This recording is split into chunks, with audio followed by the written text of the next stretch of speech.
안녕하세요. 일신사입니다. 저희 채널에는 신박한 사연들이 많이 있으니 많은 분들의 구독 부탁드립니다. 이번 사연은 거짓말로 가족들을 이간질하던 시모를 시댁 식구들 앞에서 잡들이하고 연 끊었다는 며느님의 사연인데요. 함께 보시겠습니다. 결혼한 지 오래되지도 않았는데 지겹게도 많은 일들이 있었습니다. 쌓이다 터져버릴 것 같으면 판에 글 올리고 많은 분들의 위로와 격려로 힘을 내기도 했습니다. 넌덜머리가 나도록 징글징글한 일들을 견디고 꿋꿋하게 버티다 보니 저의 이야기로 막장 소설을 써볼까 하는 생각까지 들더라고요.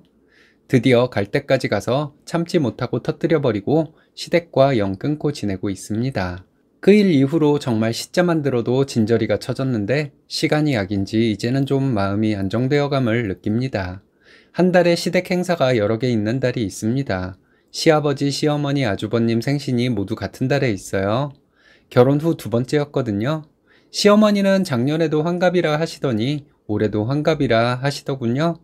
상견례 때 시어머니가 뜬금없이 저희 엄마 연세를 묻길래 2년 전에 환갑이었다고 했더니 갑장이라고 하시며 친구처럼 지내자고 계속 반말을 하셨습니다.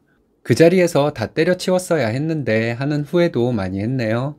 집에 와서 저희 엄마는 환갑들은 다 지났다고 하니 큰일은 당분간 없겠네 하셨어요. 그런데 시어머니는 2년 연속 환갑이라 했습니다. 상견례 때 저희 엄마에게 반말하며 예의 없게 굴었던 것은 뭔지, 어쨌든 어머님 생신에 형님이 식대를 내겠다고 했을 때는 소고기였다가 신우가 내겠다고 하니 일반 삼겹살집으로 바꾸시더군요. 그때 신우가 식대 계산하는 것을 처음 봤습니다. 식사 자리에서 시어머니는 본인이 환갑인데 어쩌고 하는 말씀을 하셨습니다. 본인 사촌은 환갑인데 뭘 받았다고 하더라 하시고는 여행이 어쩌고 하시며 계속 중얼거리셨어요. 저는 어디까지 믿어야 할지를 몰라 시어머니께 여쭤봤어요.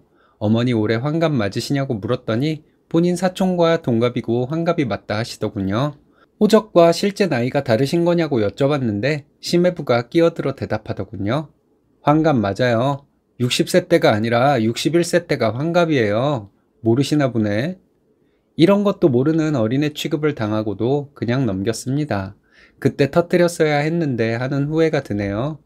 그날 헤어질 때 형님이 아버님 생신 때 식대를 내겠다고 하며 모일 때는 가까운 곳에 장소를 잡자고 했고 저도 그렇게 하자고 했습니다. 저희 아버님이 경비 일을 하시는데 2교대 근무를 하세요. 시어머니 전화하셔서 아버님 일 때문에 토요일에 경기도 어디로 고기 먹으러 갈 건데 멀어서 일찍 출발하기로 했다며 남편에게 그날 일하냐고 몇 시에 끝나냐고 물으셨어요. 남편은 한 달에 이틀 쉬는 사람입니다. 중장비 일을 하는 사람인데 빨라야 6시에 끝나서 장비 가지고 사무실에 도착하면 거의 7시 정도 됩니다. 시어머니는 이 사실을 누구보다 잘 알고 계셨어요. 남편이 그날 일한다고 당연하다는 듯이 말하니 시어머니는 화를 내셨습니다. 다들 그렇게 얘기가 되었는데 너희 때문에 망칠 수 없다며 한참을 화내듯이 말씀하시더니 늦을 거면 오지도 말라시고는 전화를 끊었어요. 시어머니 말씀은 믿을 수가 없어서 저는 형님께 전화를 걸어 확인해 봤습니다. 형님은 전혀 모르는 일이라더군요. 모두와 그렇게 얘기가 된 것이 아니고 시어머니 혼자만의 생각을 그렇게 말씀하셨던 거죠. 저와 형님은 가까운 곳에 장소 잡자고 다시 한번 얘기를 했습니다. 금요일에 형님과 다시 통화를 하며 가까운 곳에서 시어머니 생신을 하자고 얘기했습니다. 그러면서 도대체 어머님은 왜 그러시는지 모르겠다는 얘기를 하게 되었어요. 환갑 얘기뿐만 아니라 상견례 때 있었던 일, 혼수에 대한 얘기 등을 하며 형님도 마음고생 많이 하셨더군요. 형님과 터놓고 얘기를 한 것이 그때가 처음이었는데 둘이 얘기를 하다 보니 시어머니의 말도 안 되는 이간질과 거짓말들이 계속 밝혀졌습니다. 형님은 이대로는 억울해서 안 되겠다고 하며 일단 통화를 마무리했어요. 그리고 형님에게 다시 전화가 왔는데 다음 날 아주버님과 함께 시댁에 갈 때 저희도 오라 하더군요. 형님은 어머님이 우리 며느리들에게 이러이러한 말과 행동을 하셨다고 아주버님에게 말했대요. 아주버님은 시어머니에게 확인 전화를 했는데 시어머니는 무조건 아니라고 잡아떼셨겠죠. 아주버님은 제가 시댁 식구들 이간질을 시켰다고 생각하며 괘씸한 생각에 저를 잡을 생각이었나 봅니다. 저녁에는 아버님도 계실 테니 저녁에 모이기로 했습니다. 남편에게 전후 사정을 설명한 후에 어머님한테 불리한 상황이 오면 아주버님은 화제를 돌리려고 당신에게 적반하장식으로 화를 낼 것이니 이러이러한 말을 해라. 그러면 아주버님은 나에게 화살을 돌릴 텐데 절대 그냥 넘어가지 말자. 이렇게 남편과 말을 맞추고 시댁으로 갔습니다. 가는 길에 시아버지께 전화를 드렸더니 일터에 계시더군요. 아버님은 내일 당신 생일이니 모여서 밥 먹을 때 보자 라고 하시며 아무것도 모르시고 계셨어요. 아버님은 일요일에 쉬신다는데 그럼 시어머니는 아버님을 빼고 토요일에 가자고 하셨던 건가? 했네요. 시댁에 도착하니 아주버님은 저를 차가운 눈빛으로 바라보는데 찬바람이 쌩쌩 부는 듯 했습니다. 제가 먼저 말을 하는 바람에 형님은 말도 못 꺼내게 되었어요. 저는 시어머니께 어머님이 상견례 때 저희 엄마와 동갑이라고 하시며 반말하지 않았냐 하니 무조건 기억이 안 난다, 모른다 하시더군요. 아주버님이 남편에게 너희들이 그 자리에 있었다는 것을 뻔히 아는 엄마가 미치지 않고서야 거짓말을 하겠냐며 시어머니를 대변하더군요. 시어머니는 기가 살아서 안싸돈에게 친구처럼 가깝게 지내자고 한 거지 어떻게 그런 자리에서 반말을 하냐며 언성을 높이셨습니다. 저희 엄마와 동갑이라는 말씀 안 하셨답니다. 반말한 적도 없지만 만약 본인이 반말을 했다면 저희 엄마에게 빌어야 한다 말씀하시더군요. 눈 하나 깜짝 안 하고 저를 거짓으로 시어머니 모함이나 하는 막장며느리를 만드시려 하셨습니다. 솔직히 저는 시어머니가 실수했다 미안하다 하셨다면 그냥 넘어가려 했었는데 아니 적어도 오해를 불러일으킬 만한 말을 했다. 그건 내 실수였다 라고만 하셨어도 알겠다며 그냥 넘어가려 했었습니다. 시어머니는 계속 소리 지르는 듯한 말투로 저에게 계속 뭐라 하셨고 저는 시어머니가 지쳐서 말씀을 그만하시길 기다렸다가 말했습니다.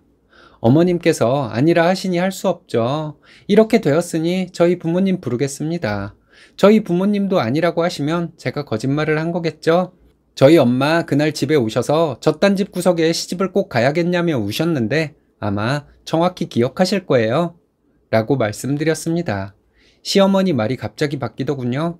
본인이 저희 엄마에게 그렇게 반말을 하고 그랬던 적은 없지만 만약 그랬다면 저희 부모님께 사과하겠다고 하셨어요. 그러면 되겠지만 저희 부모님께 사과한다 하셔놓고 만나서는 또 말을 바꾸실 것 같으니 그냥 지금 저희 부모님을 부르겠다 했습니다. 시어머니 당황하셔서 어버버 하시니 아니나 다를까 아주버님은 남편에게 화를 내더군요.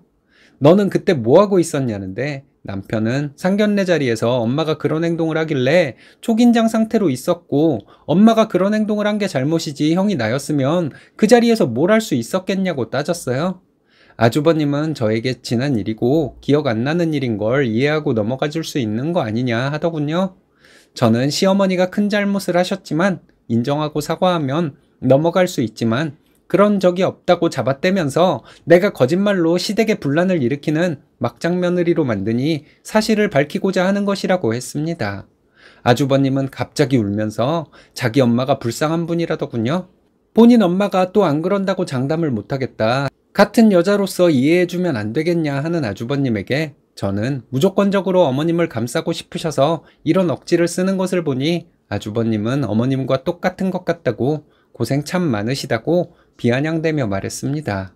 저는 이제 시어머니에게 정이 떨어져서 이해하고 말고 할 것도 없다고 했습니다.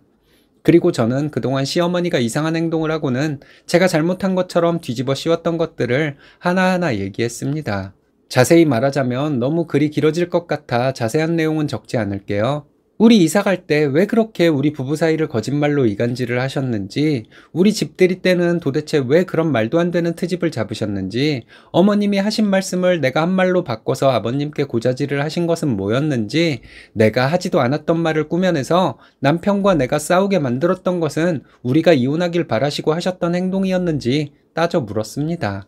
제가 말하는 중간중간 아주버님은 시어머니의 방패 노릇을 하려고 제 말을 끊으려 했는데 남편이 아주버님은 가만히 있으라고 소리를 질러가며 윽박질러서 저는 다 말할 수 있었습니다. 시어머니의 대답이나 변명을 기대하고 쏟아냈던 것은 아니었어요.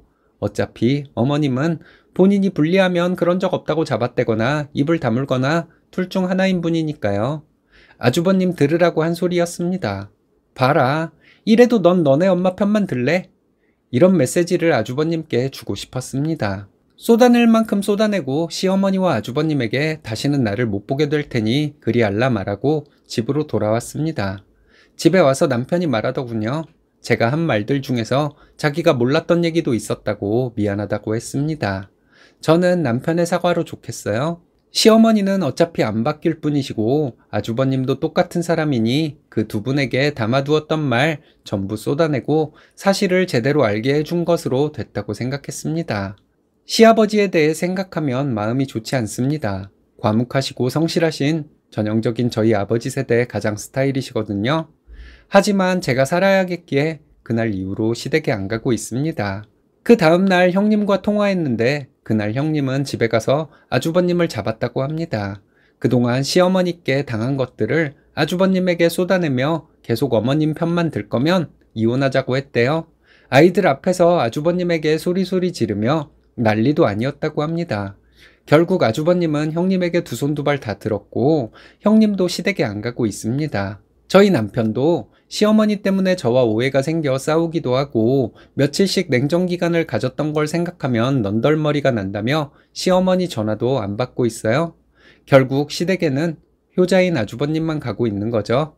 요새는 마음 편히 지내고 있습니다. 곧 김장철인데 친정에 가서 마음 편히 김장을 할 수 있겠네요.